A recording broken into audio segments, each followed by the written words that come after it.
The philosophy of the world today is very straightforward. We present an alternative view to what is usually being seen on BBC, CNN, the bulk of mainstream European or Japanese television networks, which effectively cover world politics, the economic crisis from a similar point of view.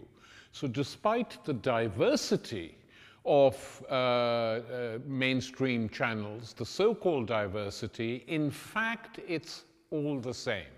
And when the opportunity was offered by Telesur in South America to present an alternative news program, culture, analysis, we jumped on it. And the world today covers all the continents, but from a slightly different point of view.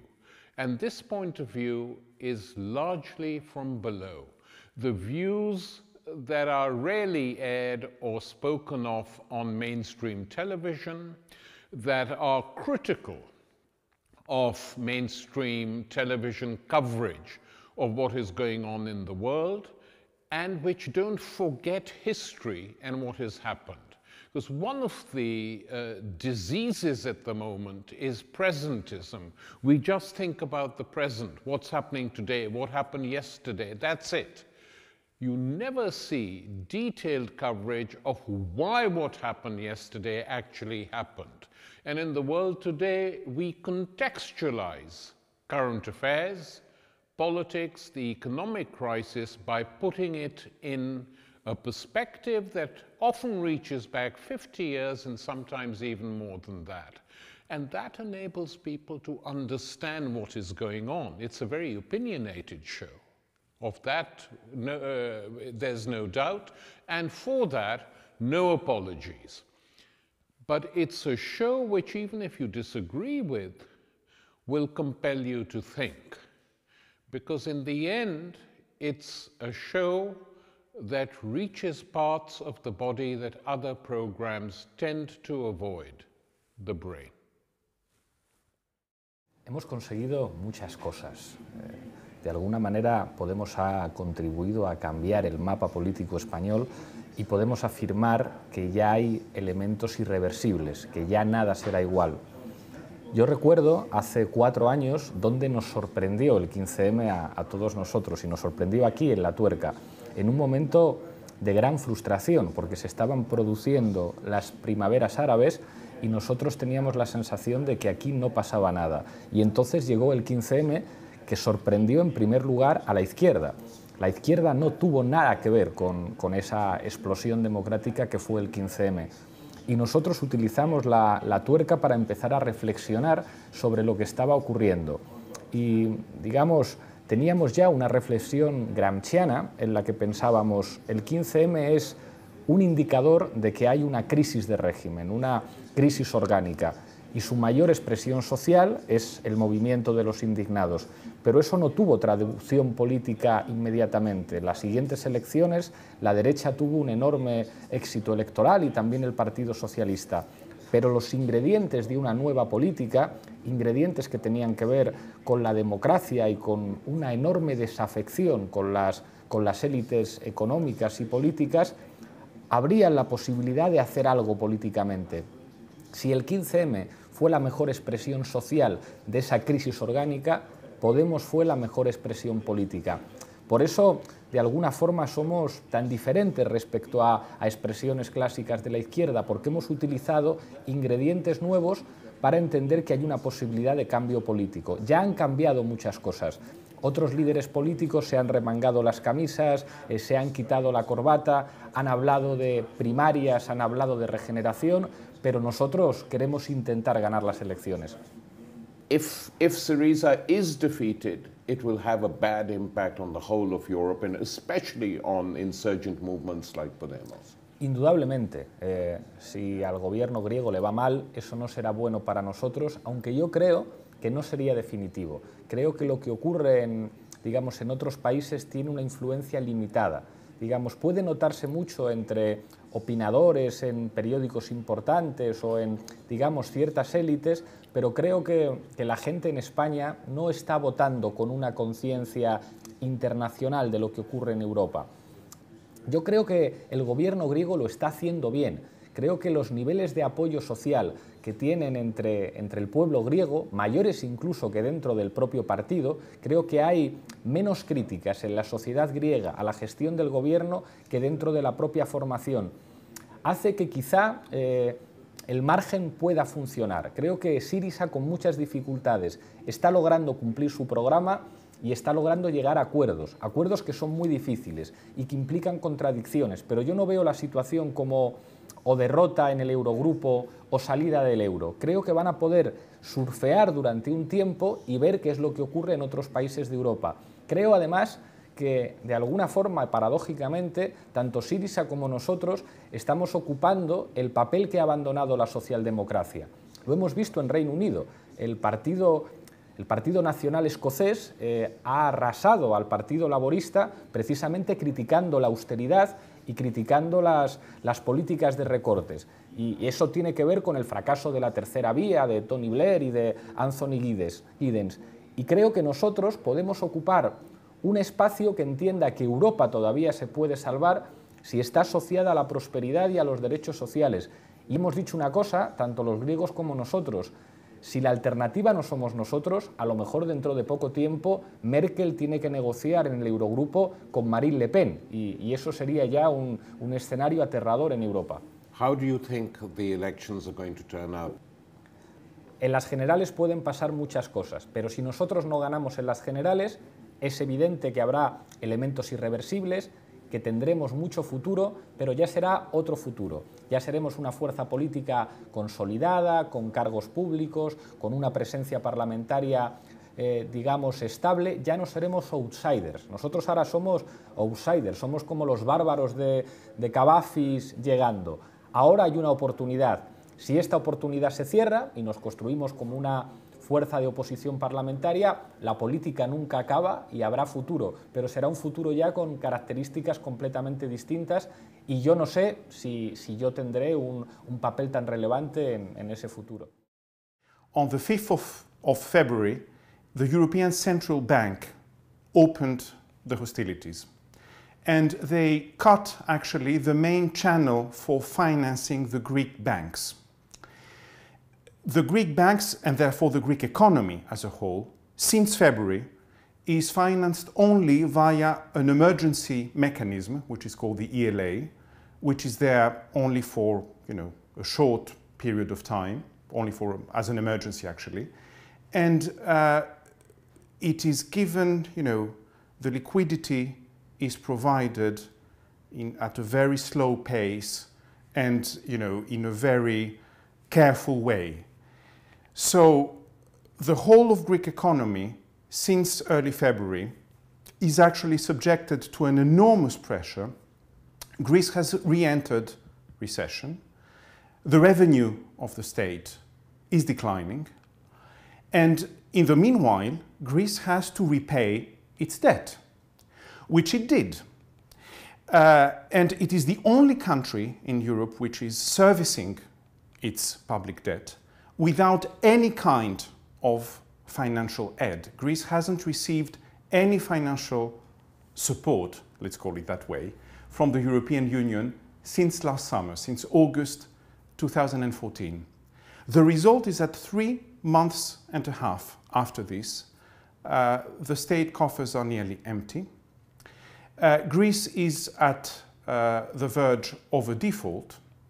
So this pressure and this blackmailing has brought the Syriza government to its knees, has forced this government to make enormous concession in February when it signed the February the 20th agreement with the rest of the Eurogroup, actually. Since then, the hands of the governments are to a very large extent tied, and Syriza is unable actually to implement its program. So if no alternative strategy is implemented by the government, then I think that a political disaster might happen quite soon, actually. And at that point, I think that the government made perhaps an even more serious mistake than accepting those concessions. And the even more serious mistake was that instead of saying to the people, look, we had to make concessions, at that specific moment, let's say in February the 20th, we had no other choice because we were not prepared actually for another scenario, because the banks were on the verge of collapse, because of all that pressure that had been put on us.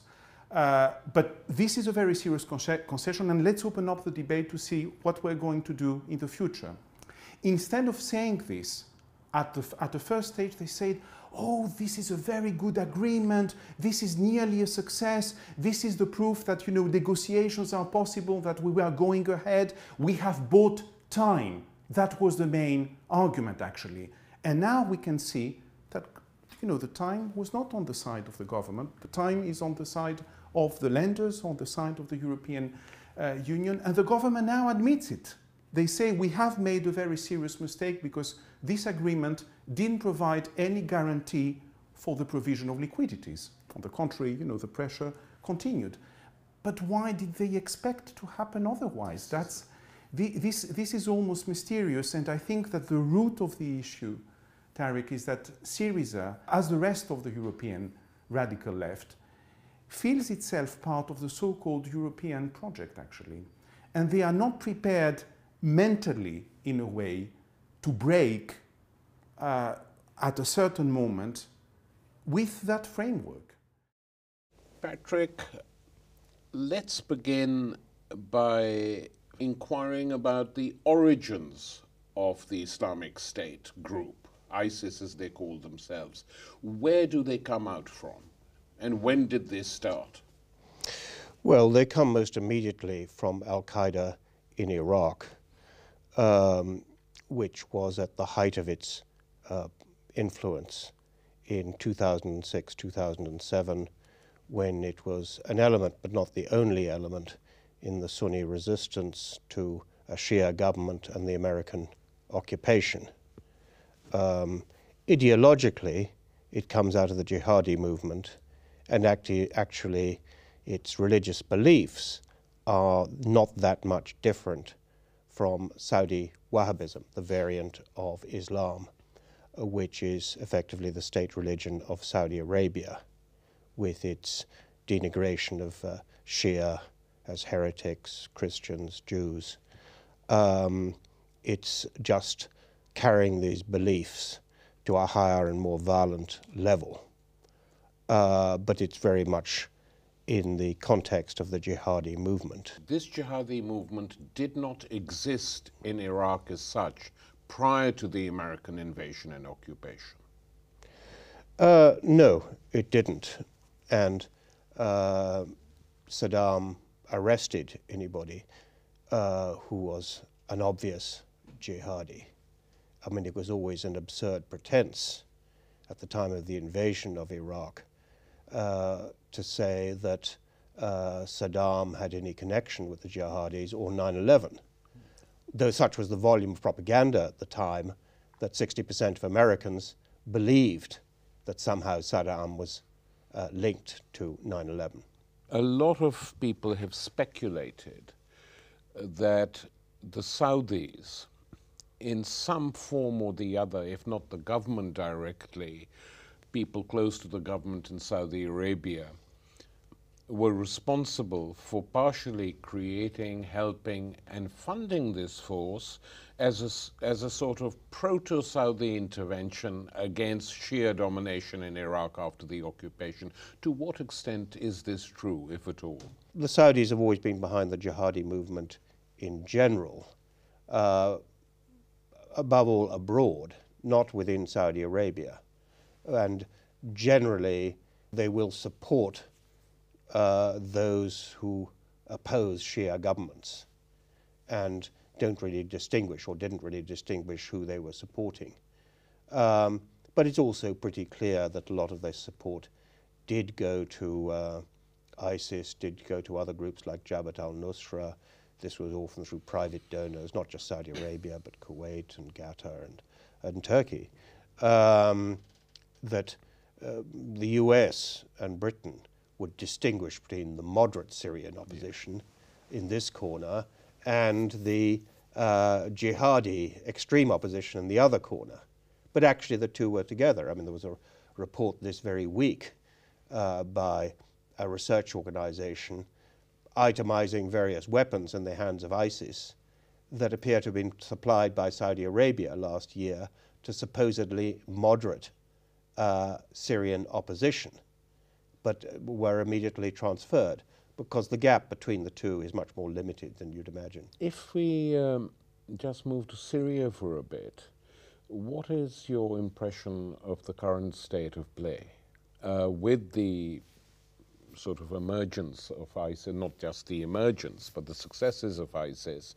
So it's rather an extraordinary situation that there you have America and the Westerners and powers saying, we're going to intervene against ISIS, but we're not going to do anything to help Assad. But Assad is the main enemy of ISIS. Yeah. And if they're trying to weaken Assad, then they help ISIS. And it's the result of their, to my mind, catastrophic policies over the last 2 years. The name of this group is called Boko Haram. Boko, if you translate it, it means Western, education, something that is... And haram forbidden. And haram is forbidden. Why would they say Western education is forbidden? That's the name of the group. Yeah. The reason why they say that is that those who govern Nigeria do so using certificates from Western education system, using democracy. But all that it has been promoting since Nigeria's independence in 1960 is corruption, injustice. So their thinking is, if Western education will bring corruption and injustice, then it's haram. Let us look for an alternative system that will eliminate corruption, that will eliminate injustice. And that alternative system should be Sharia law, should be Sharia governance. This, for me, is a legitimate kind of grievance. The only problem is the method through which they implement and execute. There was no need for them to kill innocent civilians. But look, all these groups which you have mentioned, Al-Qaeda grew out of the United States war in Afghanistan. The Saudis sent fighters there to help the Americans, and when the war against the Russians was over, Al-Qaeda became what it now is. Obama, the American president, said just a few weeks ago that the Islamic State, ISIS as it's known, was created because we invaded Iraq.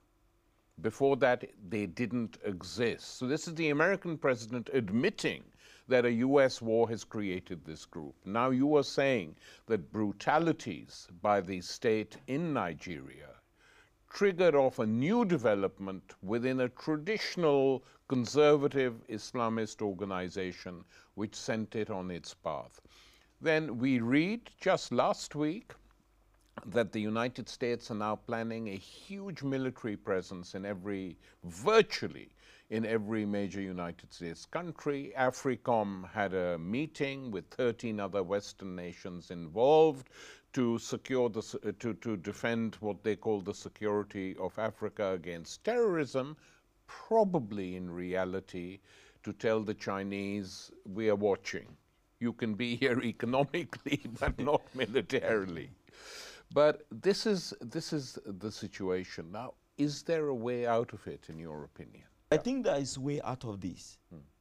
One of the ways is that of regional cooperation. Because if I went to where the area that Boko Haram operates is at the Lake Chad border region, you have to know that at this region, it was a flourishing Islamic empire, the Kanem Borno Empire. And this empire was literally divided when it was taken over by the French, the Germans, and the British. And up to today, you have this kind of spillover colonial alliances and grievances. And the Nigerian government didn't collaborate very, very much with its neighbors. After the girls were kidnapped, they couldn't even meet in Africa. They had to go to Paris in order to sit down and talk. So they had their own underground, kind of politics that actually derailed that kind of military collaboration.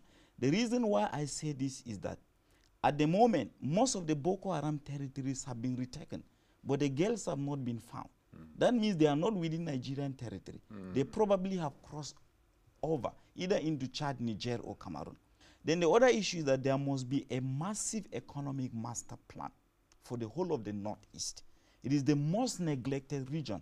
I grew up there and I know what the people of that region up to today go through. Power and resources is highly concentrated in Abuja. It hardly reaches the fringes. And even when it does, it has to come through the politicians. And it trickles down and then nothing happens. So when you don't put all these things together, it's gonna be very, very difficult. With the multitude of young people we have, particularly in northern Nigeria.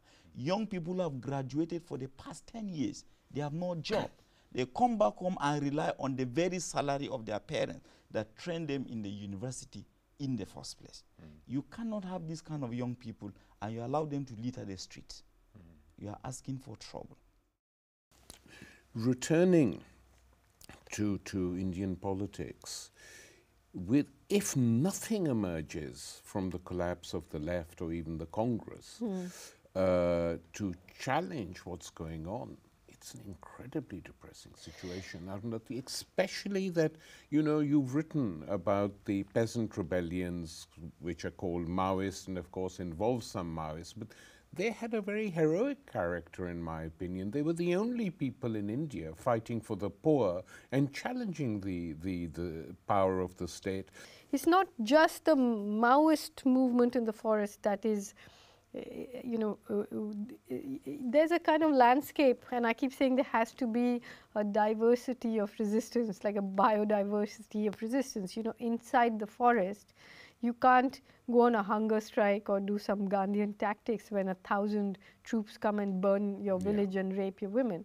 Equally, outside in the plains, it's hard to have armed struggle because there's no shelter, you know. So, rather than look at these things ideologically, we should be looking at them tactically. And I would say it's immoral for people in Delhi to sit and advise the Adivasi in the forest when his house or her house is being burnt and they are being raped and murdered, to say, oh, you must be Gandhian about it, they should be allowed to decide what they want to be, But so there is a diversity of resistance of all kinds. There was, and this is what I'm saying I'm so worried about, that was in some ways co-opted and reduced. But the way things move now, Tariq, I mean, you never know. I'm not, in any case, it's not in my DNA to sit around moping and feel gloomy. I'm sure something will happen because the level of insanity and absurdity that's going on. I mean, you have a prime minister who's saying the solution to climate change is yoga, and the Hindus discovered plastic surgery. How else could you have an elephant god? I mean, there's a limit to how, and to try and posit this as common people's knowledge is so wrong, because common people are wise people, Exactly. and they are trying to put their idiocy as some kind of the common man. But atrocities can carry on in India, in the forests, as we were just talking about, or in Kashmir, or in Manipur, where the rapes had become awful and unbearable. And no one outside really sits up and talks. The image is the world's largest democracy. Well, I mean, it was interesting, the world went crazy about that December gang rape and murder, right? But when that happened, they still don't, I mean, every journalist that passes through Delhi wants to talk to me about rape, as if I'm the Ministry of Rape or something, But they don't want to remember that, for example, when Modi was the Chief Minister of Gujarat, hundreds of Muslim women were gang raped and burnt on the streets. So the thing is that, of course, this form of capitalism that India has adopted, like I said, it's, this cross ownership of businesses, this kind of full spectrum domination. No, people don't want to talk about it because it's being seen as the new investment destination. I mean, I saw a woman, a feminist from the left in America, writing on the Huffington Post about how Modi was a feminist, right? Because he had talked about rape. The man who, when he was asked about female malnutrition, said, oh, that's because these women are diet conscious. It is the middle of September in the year 2014, and a tiny nation relative to the big states of this world, a nation of 5 million people, has suddenly become the focus of attention all over the globe. How is it that so many Scottish people now feel that independence is the only way in which Scotland can realize its full political and cultural potential in the 21st century? The new nationalism that is much talked about was essentially the result of a democratic deficit. The bulk of Scotland, for instance, voted against Margaret Thatcher 3 times and felt that they were no longer represented in the English Parliament. Often when one visited Scotland in those days, people would say, it's none of our business, we voted against all that. We voted against her brutal dismantling of the 1945 Compact. And it was that that shook the Union's foundations. Initially, there were hopes that Labour would be different, but when Tony Blair followed suit, mimicking Thatcher and belittling the Scottish Parliament to be as little more than a local council, the hemorrhaging of Labour votes began. Labour's more enlightened leaders on this question, John Smith and the late Donald Dewar, both important politicians in Scotland, had assumed that devolution would solve the problem. But devolution did not permit the Scottish Parliament the right to levy taxes. And gradually demands began to mount that the Parliament needed more powers.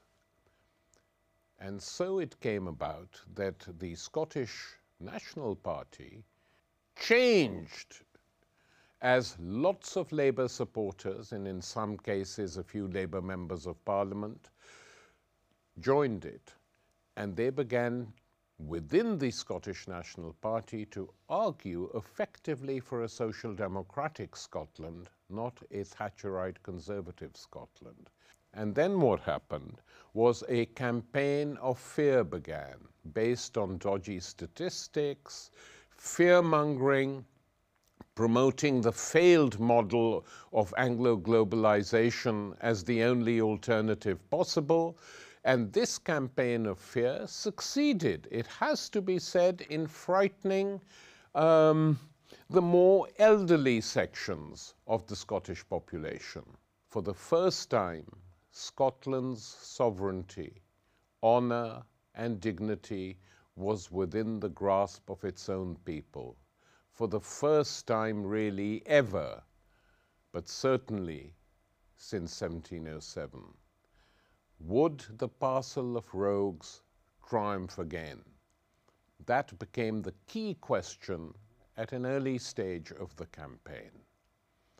I visited Scotland twice, and during 2 trips this summer, witnessed a society that was very much alive, unlike its southern big brother.